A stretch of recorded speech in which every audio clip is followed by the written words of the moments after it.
Hello everyone, আসসালামু আলাইকুম। Anamika's dream থেকে আমি অনামিকা চলে আসছি নতুন আরও একটি সেলাইয়ের ভিডিও নিয়ে।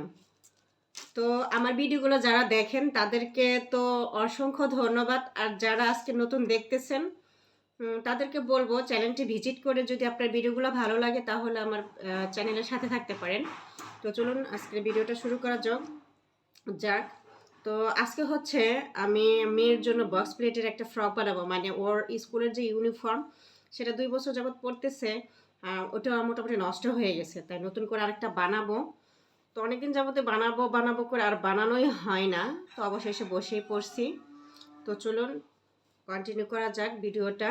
তো বক্স প্লেটের ফ্রক আমার মেয়ে ছোটো আম্মা জানের বয়স হচ্ছে 8 বছর, সরি 8 না 7 বছর।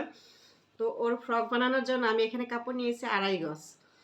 2.5 গজ, এটা হাতা হবে না, নিচে বক্স প্লেট হবে আর উপরে প্লেন হবে। তো সেটা তো আপনারা দেখতেই পারবেন। তো চলুন কাপড়টা কেটে ফেলি।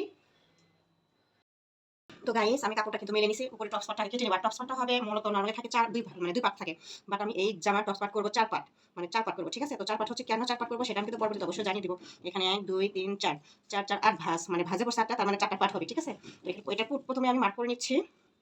পুট নিচ্ছি হচ্ছে 5, আর আর্ম হোল নিব 5.5। আর আমার মেয়ে অনেকটা শুকনা, সেটা সবাই জানো যারা রেগুলার আমার ভিডিও দেখো। ওর বুকের মাপ হচ্ছে 22 কি 24, কিন্তু এটা আসলে ইউনিফর্ম একটু লুজ করে বানাবো। আর ভিতরে তো শার্ট থাকেই, অনেকটা লুজ করে আমি বানাবো। ঠিক আছে, মানে পরিমাণের থেকে আমি অনেক বেশি নিয়ে কাটছি। আর এটার এই যে লং হবে, মানে উপরে টপসপাটার লং কিন্তু আমি 12 দিছি সেলাইয়ের কাপড়, বাতি কাপড় নিয়ে, মানে বাতি কাপড় নিয়ে আমি 12 দিছি, আর সেলাই করার পরে থাকবে 11। ঠিক আছে, তো নিচে আসলে কাটার প্রয়োজন নাই। তারপর আমি একটু জাস্ট আপনাদের সবুজ আর থাকতে এভাবে করে একটু কেটে দিচ্ছি। আর সবসময় এক কাজ করবেন, এখানে যখন মানে পেটের মধ্যে কাটবে তখন কিন্তু কাপড়টা না এখানে মানে এক পাশে 1/2 ইঞ্চি একটু বেশি নিয়ে তারপর কাটতে হবে, না হলে দুই পাশ থেকে ঝুলে যাবে। এই তো হয়ে গেছে। এখন শুধু মার্ক করা কিন্তু আমার হয়ে গেছে মেজারমেন্ট অনুযায়ী। তো এটা শুধু এখন কেটে নিব। আমার সিজারটাতে একদমই কোনো ধার নাই, মানে কাপড় কাটতে অনেকটা কষ্ট হয়। শহরে যাই, বাট এটা নিয়ে যাবো ধার করানোর জন্য, খেয়ালই থাকেন একদম।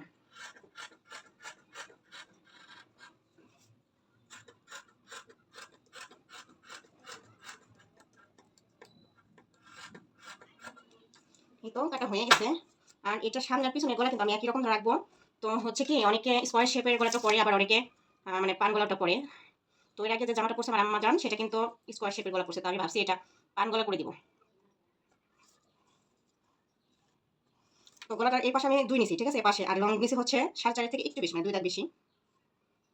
নিচে 7 থাকবে।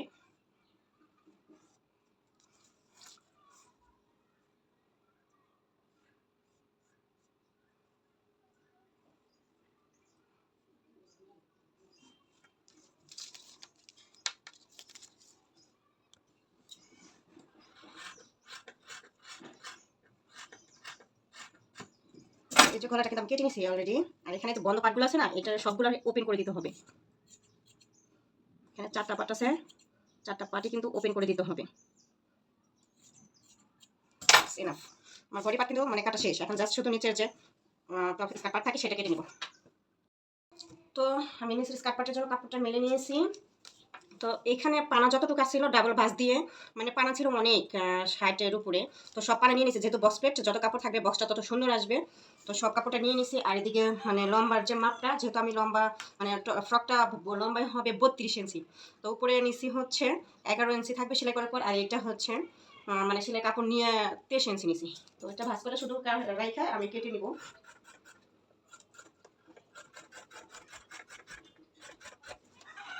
আর যেখানে যে বন্ধ পাট আছে ওই পাশে যে ভাঁজ করে নিছি, সেই বন্ধ পাটটা কেটে নিব। তো এখানে বললাম না যে 2 2 করে 4 পাট আছে, তো এক পাশের জন্য আমি 2 পাট করে নিব। তো 2 পাট আলাদা করে নিলাম, আর 2 পাট একসাথে করে নিলাম। গলাটা আগে রেডি করে নিব। আমি কিন্তু যে দেখেন এই যে 2 পাট কিন্তু একসাথে নিয়ে নিছি, মানে এই যে এই এক পাট এই এক পাট, এই 2 পাট একসাথে করে করার সময় মানে সোজা যে পাশটা থাকে সেটা 2 পাটিও ভিতরের দিকে দেখতে হয়। মানে যেটা একটা আমি বিছাইছি এই পাটটা কিন্তু সোজা পাট, আর ভিতরে নিচে যেটা আছে সেটা উল্টা পাট। আর এটার উপরে যে পাটটা দিব সেই পাটের এই পাটটা হচ্ছে সোজা পাট, আর এই পাটটা হচ্ছে উল্টা পাট।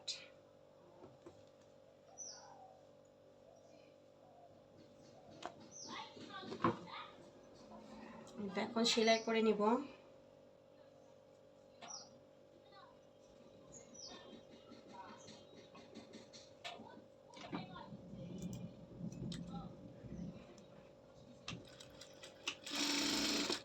একটু সাবধানে সেলাই করতে হবে।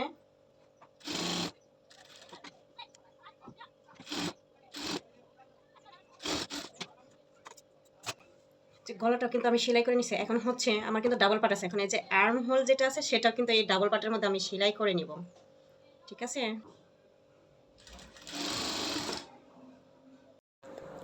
তো গাইস আমি কিন্তু দুইটা পার্টেরই একদম পাশের আর্ম হোল, তারপর পুটটা খালি রাখছি, পুটটা ফাঁকা রাখছি, গলা দুই পাশের কিন্তু সেলাই করে নিয়েছি, মানে একদম ব্লক করে দিয়েছি।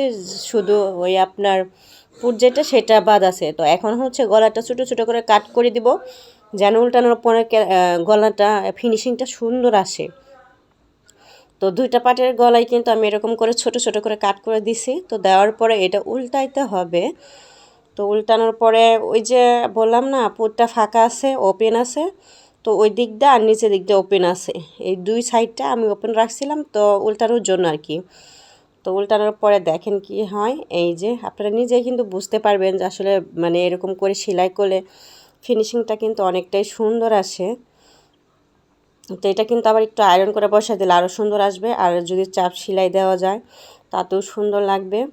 তো এটা সুন্দর করে বসানোর পরে নিচে যে ওপেন আছে তো সেটা আমি মানে ব্লক করে দিব যেন সেলাই করতে আমার সুবিধা হয় সেজন্য। আর চাপ সেলাই দিয়ে নিব, চাপ সেলাই দিলে হবে কি যেহেতু আয়রন করবো না এখন, কাপড়টা বসে যাবে এই জন্য আর কি। তো গাইস আর দুটা পাশে কিন্তু আমি একই রকম করে সুন্দর করে একদম মানে দুইটা পাশ সোজা করবো না, সরি একটা পাশ সোজা করবো, আরেকটা পাশ হচ্ছে উল্টা থাকবে। হ্যাঁ, তাহলে দেখা যাচ্ছে দুইটা পাট আলাদা করলে দুইটাই সোজা হবে আর কি। এখন একটা মানে যেটা সোজা রাখছিলাম সেটার ভিতর দেয়, যেটা উল্টা আছে ওই পাটটা ভিতর দিয়ে ঢুকিয়ে পুট যে ফাঁকা রাখছি সেদিক দিয়ে বের করতে হবে। হ্যাঁ, তো বের করার পরে একদম মানে সুন্দর করে বসিয়ে নিতে হবে যেন ছোট বড় না হয়, আবার মানে উপরে খাটো লম্বা যেন না হয়। তো এই জিনিসটা একটু খেয়াল করতে হবে। মানে আমি দেখতেই পারতেছেন অনেক সাবধানতার সাথে আমি কিন্তু কাজটা করতেছি। তো দুইটা পাট একদম মানে সমান করে বসিয়ে নিয়ে, তো দুইটা পাটে কিন্তু একেবারে মানে পুটের মধ্যে একদম সুন্দর করে মানে ফিনিশিং সুন্দর করে রেখে তারপরে কিন্তু সেলাই দিতে হবে। দুইটা পাশে যেন ছোটো বড়ো না থাকে। ওই যে বললাম অনেকটা সাবধানতার সাথে কাজ করতে হবে, না হলে এই টপস পার্টটা কিন্তু ফিনিশিংয়ে সুন্দর আসবে না। তো এখন এটা হচ্ছে যেহেতু আমি দুই পাশে সেলাই দিয়ে ফেলছি, এখন হচ্ছে এটা উল্টাতে হবে। তো উল্টানোর পরে দেখবেন আসলে কাজটা মানে একদম ম্যাজিকের মতো। এই যে দেখেন মানে অনেক কাজটা কিন্তু আমার এগিয়ে গেছে, মানে পুট আর্মহোল গলা সবটা কিন্তু এগিয়ে গেছে। তো এখন হচ্ছে নিচের যেটা ওইটা আমি ব্লক করে দেব যেন উপর নিচের যে পার্টটা সেটা অ্যাড করতে আমার সুবিধা হয়। যেহেতু এটা আমি মেয়ের স্কুলের ড্রেসের ইউনিফর্ম বানাচ্ছি, তোর স্কুলের স্টিকারটা তো অবশ্যই লাগাইতে হবে। তো পুরাতন যে ড্রেসটা ছিল সেটা থেকে স্টিকারটা খুলে তারপর আমি এটা লাগাইছি, কারণ নতুনটা কিনানো হয় না, কেনার পর আবার নতুন করে লাগাবো ইনশাল্লাহ। তো উপরে টপ স্মার্টটা কমপ্লিট করার পর এখন বসে গেছি নিচের যে স্কার্ট পার্টটা আছে বক্স প্লেটের ফ্রক বললাম যেটা, তো সেটা বানানোর জন্য বসে গেছি। আর বক্স প্লেট বানানোর জন্য অবশ্যই কিন্তু আপনাকে হিসাব করে নিতে হবে, মানে বক্স কেটে নিতে হবে, কত ইঞ্চিতে বক্স রাখবেন সেটা কেটে নিতে হবে। তো সম্পূর্ণটা আমি হিসাব করে কিন্তু বক্সা কত ইঞ্চিতে রাখবো সেটা আমি কেটে নিচ্ছি। তো আমি 15 ইঞ্চি রাখবো, ওর কোমর আসলে আরও কম, মানে একদম শুকনো আমার ছোটো আম্মা যান। তো আমি সেই হিসেব করে একটু লুজ করেই রাখছি, যেহেতু ইউনিফর্ম গরমের জন্য পরতে আরাম লাগে, তো একদম লুজই রাখবো। তো সম্পূর্ণটাই আমি এরকম মানে মার্ক করে নিয়েছি বক্স প্লেট করার জন্য। এখন হচ্ছে মানে যে মার্ক করছি না বক্সগুলা, ওই একটা একটা বক্স খালি রেখে তারপর দুই মার্ক করে এক পাশে ধরে তারপর আমার সেলাই করতে হবে। এভাবে কিন্তু বক্স রেডি হয়ে যাবে। তো একইভাবে কিন্তু প্রত্যেকটা বক্স সেলাই করে নিছি, এরকম হয়েছে। তো এখন হচ্ছে এটার উপর দিয়ে কিন্তু আমি একটা সেলাই দিয়ে দিছি, মানে প্রত্যেকটা বক্সের উপর সুন্দর করে বসে তারপর যেন সুন্দর হয়ে বসে থাকে, এজন্যই আসলে। তো এখন হচ্ছে শুধু উপরের যে টপস পার্টটা আমি রেডি করে রাখছি সেটার সাথে নিচের যে পার্টটা আছে এটা অ্যাটাচড করে হয়ে গেলে কিন্তু আমার টপস পার্টটা মানে মোটামুটি ফ্রকটাই রেডি হয়ে যাবে। তো এই যে দেখেন মানে এরকমটা হয়েছে। আর এখন হচ্ছে কোমরের পাশে আমি ছোট ফিতা লাগিয়ে দিয়েছি যেন বেল্ট আটকে থাকে, এই জন্য আসলে। তো কোমরের পাটটা জয়েন দেওয়ার পরে কিন্তু দুই পাশে যে ওপেন ছিল, এক পাশে তো আমি আগে জয়েন দিয়ে নিছি, আর পরে যার পাশে ওপেন ছিল তো সেটা আমি জয়েন দিয়ে নিলাম একদম যে আর্মহোলের নিচ থেকে, সেটা একদম বরাবর নিচ পর্যন্ত জয়েন দিয়ে নিলাম। তো জয়েন দেওয়ার পরে কিন্তু এটার কাজ, উপরের কাজ মোটামুটি শেষ, এখন শুধু আছে নিচের যে কাজটা সেটা। এই তো দুই পাশে জয়েন দেওয়ার পর কিন্তু এই যে আমার মানে টপস পার্টটার মানে ফ্রকটার ফাইনাল লুক ছিল এটা। আর এখন শুধু নিচে সেলাই করে নিব, তারপরে রেডি হয়ে যাবে ফ্রকটা। তো নিচে সেলাই দেওয়ার পরে কিন্তু আমার ফ্রকটা একদমই রেডি হয়ে গেছে। আর রেডি হওয়ার পরে কিন্তু মানে সে ভাঁজটা যে বসানোর জন্য, বক্সটা বসানোর জন্য আয়রন করে নিতে হবে অবশ্যই। আয়রন করলে পরে বক্সটা অনেক সুন্দর করে বসে যাবে। আপনারা অবশ্যই সুন্দর করে আয়রন করে নেবেন প্রত্যেকটা সেলাইয়ের উপরে, তাহলে ফিনিশিংটা আরও সুন্দর আসবে। এই তো আমার টপস পার্টটার মানে ফ্রকটার ফাইনাল লুক এটা। তো এরপরে হচ্ছে আমি মেয়েকে পরের দিন সকালবেলা স্কুলে ওর এক্সাম যেহেতু, আর এটা কিন্তু আমি সকালে রেডি করছি, রেডি করার পরে ওর আমি এক্সাম দিতে নিয়ে যাচ্ছি যেহেতু ওর প্রথম এক্সাম। তো আমি রেডি করে নিয়ে যাচ্ছিলাম ওর স্কুলে। তো যাই হোক, আজকে আমার সেলাইয়ের ভিডিওটা কেমন হয়েছে সেটা কিন্তু কমেন্ট করে জানাতে আপনারা একদমই ভুলবেন না। আর যারা নতুন দেখলেন ভিডিওটা তাদেরকে অনুরোধ করব চ্যানেলটি সাবস্ক্রাইব করে সাথে থাকবেন, আর পাশের যে বেল আইকনটা থাকবে নোটিফিকেশন অন করে দিবেন, তাহলে আমার প্রত্যেকটা ভিডিও সবার আগে আপনার কাছে পৌঁছে যাবে। তো সবাই অবশ্যই কমেন্ট করে জানাবেন আমার ভিডিওটা মানে আজকে সেলাই ভিডিওটা কেমন হয়েছে, কে কতটুকু উপকার পাইছেন সেটা কিন্তু অবশ্যই জানাবেন। তো আজকের মতো এই পর্যন্ত, সবাই ভালো থাকবেন। আল্লাহ হাফেজ, আসসালামু আলাইকুম।